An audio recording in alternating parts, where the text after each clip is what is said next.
बिस्मिल्लाहिर्रहमानिर्रहीम। नाज़रीन अस्सलाम वालेकुम, मैं हूं इमरान वसीम। नाज़रीन, प्रोग्राम में जो ख़बरें आपके साथ हम शेयर करने जा रहे हैं, एस्टेब्लिशमेंट ने तहरीक इंसाफ के लिए क्या फ़ैसला किया, एस्टेब्लिशमेंट का ये फ़ैसला तहरीक इंसाफ के लिए है या फिर तहरीक इंसाफ के ख़िलाफ़ है, PTI की कौन सी 4 अहम शख्सियात का घेरा तंग हुआ है, इमरान ख़ान का जो पैगाम है जिसमें एस्टेब्लिशमेंट को मुखातब किया गया है, इस पैगाम ने क्या कुछ बदल के रख दिया है। कुछ और भी अहम डेवलपमेंट्स हैं, हैपनिंग्स हुई हैं, उनकी तफसीलात भी वीडियो लॉग में आपके साथ हम शेयर करेंगे। लेकिन प्रोग्राम का आगाज़ करने से पहले एक तो आपसे दरख्वास्त करेंगे कि चैनल को सब्सक्राइब कर लें, बेल आइकॉन का बटन प्रेस करें, वीडियो पसंद आए तो इसे लाइक और शेयर ज़रूर कीजिएगा। दूसरा नाज़रीन, आज इस्लामाबाद हाई कोर्ट में जो इमरान ख़ान की रिहाई की suspension application 190 million pound case में जो कन्विक्शन के ख़िलाफ़ सस्पेंशन की एप्लीकेशन है, उस पर समाअत होने जा रही है। दूसरा, GHQ रावलपिंडी हमला केस की समाअत भी होनी है, जिसमें 31 गवाहान के जो कि प्रोसिक्यूशन के रियासत के गवाह हैं, उनके बयानात कलमबंद हो चुके हैं और मजमूई तौर पे GHQ रावलपिंडी हमला केस में 118 मुल्ज़मान पे फर्द जुर्म लगाई गई है। नाज़रीन, जिस वक्त मैं ये प्रोग्राम रिकॉर्ड कर रहा हूँ, इन दोनों केसेस की कार्रवाई का आगाज़ नहीं हुआ है। हो सकता है कि जब आप प्रोग्राम देख रहे हों तो हाई कोर्ट में इमरान ख़ान की रिहाई के केस की समाअत भी हो चुकी हो और अडयाला जेल में इंसदाद दहशतगर्दी की अदालत में GHQ रावलपिंडी हमला केस की समाअत भी हो चुकी है। तो इन दोनों केसेस की समाअत का अहवाल और इस पर जो हमारा एनालिसिस होता है वो नेक्स्ट वीडियो लॉग में आपके साथ हम शेयर करेंगे। और इंतज़ार इसलिए नहीं हो सका क्योंकि मुझे निकलना है इस्लामाबाद से बहावलपुर के लिए, तो इसलिए ये 2 ख़बरें नेक्स्ट वीडियो लॉग के लिए आपके साथ प्रॉमिस रहा, इसकी डिटेल हम आपके साथ शेयर करेंगे। तो अब आ जाते हैं कि इस प्रोग्राम में जो ख़बरें आपके साथ हम शेयर करने जा रहे हैं। एक तो नाज़रीन, वज़ीर आज़म आज आर्मी चीफ़ के साथ अपने वफ़द के साथ सऊदी अरब रवाना होंगे और इस दौरे में वज़ीर आज़म Shehbaz Sharif, army chief field marshal general Asim Munir और जो साथ में डेलीगेशन होगा वो सऊदी क़यादत का, सऊदी वली अहद का, सऊदी बादशाह का शुक्रिया अदा करेंगे पाक बहार जंग के दौरान जो सऊदी अरब की पाकिस्तान को गैर मशरूत सपोर्ट हासिल रही। दूसरा नाज़रीन, इमरान ख़ान साहब ने फ़ैसला ये किया है, जो ख़बरें सामने आ रही हैं, कि मुस्तफ़ा नवाज़ के साबिक़ रहनुमा, शरीफ ख़ानदान के तर्जुमान और सिंध के साबिक़ गवर्नर मोहम्मद ज़ुबैर को तहरीक इंसाफ में शामिल किया जाएगा। रात फैसल चौधरी एडवोकेट ने यह ट्वीट कर दी थी कि इमरान ख़ान साहब ने एक अहम शख्सियत की तहरीक इंसाफ में शमूलियत का ग्रीन सिग्नल दे दिया है। तो इतलात तो यही आ रही हैं, ख़बरें यही आ रही हैं कि इमरान ख़ान साहब ने ओके कर दिया है। अब मोहम्मद ज़ुबैर उमर का जो नाम है वो PTI की सियासी कमेटी में पेश करके जो रस्मी कार्रवाई है उसको पूरा करके मोहम्मद ज़ुबैर को तहरीक इंसाफ में शामिल किया जाएगा।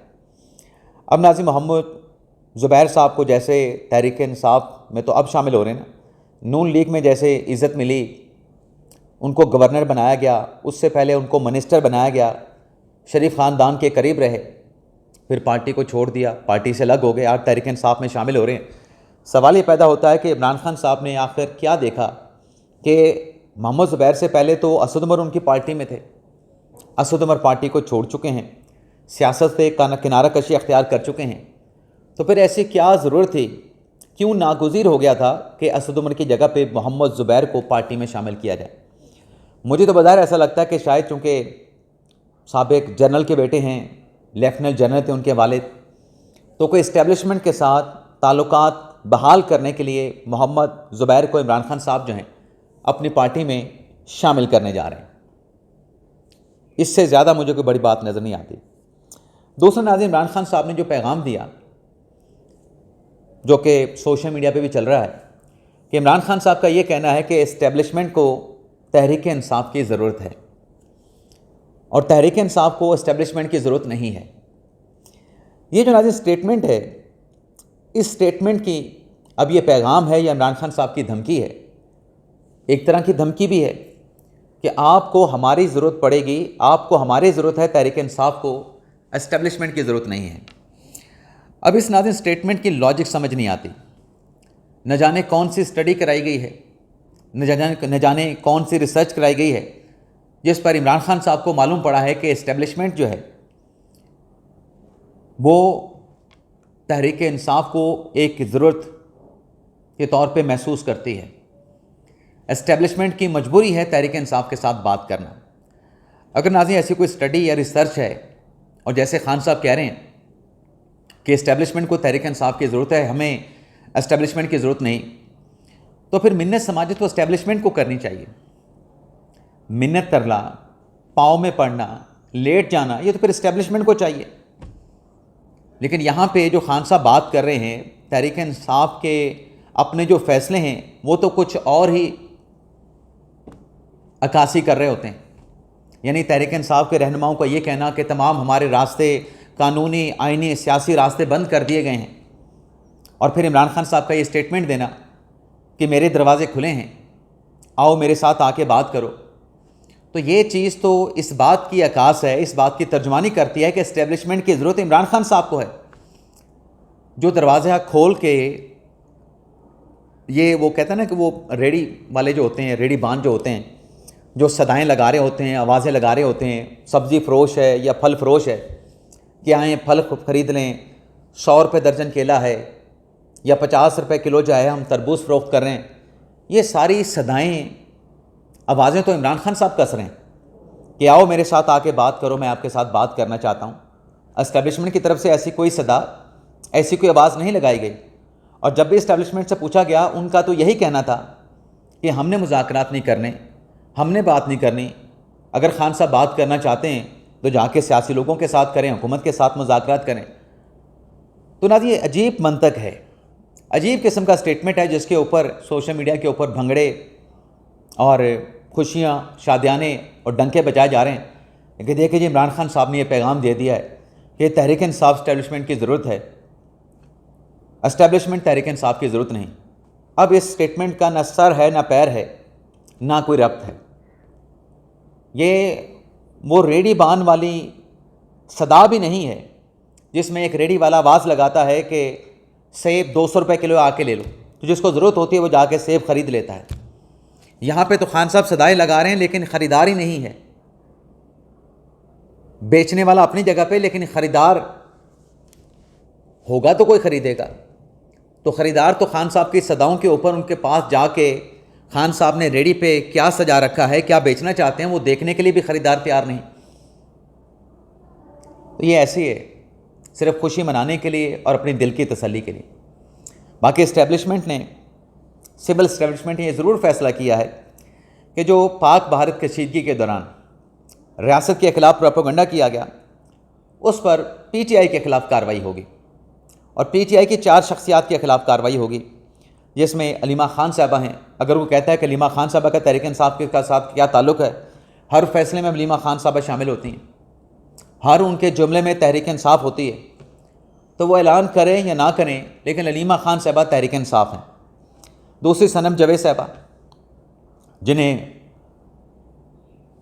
पंजाब का एडिशनल सेक्रेटरी इतलात बना दिया गया है, और फिर उनकी बहन फलक जवेद, ये भी तहरीक इंसाफ से, और आफ्ताब इकबाल, ये तहरीक इंसाफ के जो यूट्यूबर विंग है, जो तारीफ़ों के पुल बांधने वाला साफ़ियों का विंग है, ये उसका हिस्सा है, यानी तहरीक इंसाफ की मीडिया टीम का हिस्सा है। तो इनकी तरफ से जो प्रोपेगेंडा किया गया, जैसे अलीमा खान साहब ने कहा कि जंग तो हो नहीं रही, ये सिर्फ ड्रामा हो रहा है, जंग शंग तो है ही नहीं, ये सारी ड्रामेबाजी है।